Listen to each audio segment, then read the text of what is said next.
පළාත් පාලන ආයතනත් අක්‍රිය නිසා එම පළාත්වල දෛනික කාර්යයන් රජය විසින් ලබා දිය යුතු කාර්යයන් පවත්වාගෙන යන්න වෙන්නේ ආණ්ඩුකාරතුමන්ලගේ මැදිහත් වීම හරහා.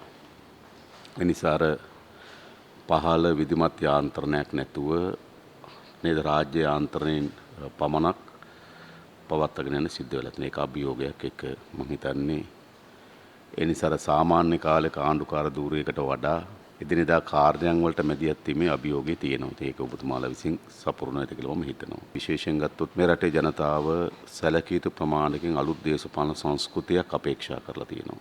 විශේෂයෙන් අපි දන්නවා වංචාව, දූෂණය, රාජ්‍ය දේපලාව භාවිතාව, දේශපාලකයාගේ හැසිරීම. මොකද මේක අපි ආණ්ඩුකාරයා කියවට මේක යම් අර්ධ දේශපාලන වගකීමක් මෙතන තියෙන්නේ නේද? ඒගොල්ලෝ දකින්නේම මේක മന്ത്രിවරයෙක්, ඇමතිවරයෙක් සහ ආණ්ඩුකාරයා එක පෙළට තියලා තමයි ජනතාව දකින්නේ. ඒ නිසා මම හිතනවා අර සමාජය අපේක්ෂා කරන අලුත් දේශපාලන සංස්කෘතිය නිර්මාණය කිරීමේදීත් ඔබතුමාලට ඔබතුමීලට විශාල කාර්යභාරයක් තිබෙනවා.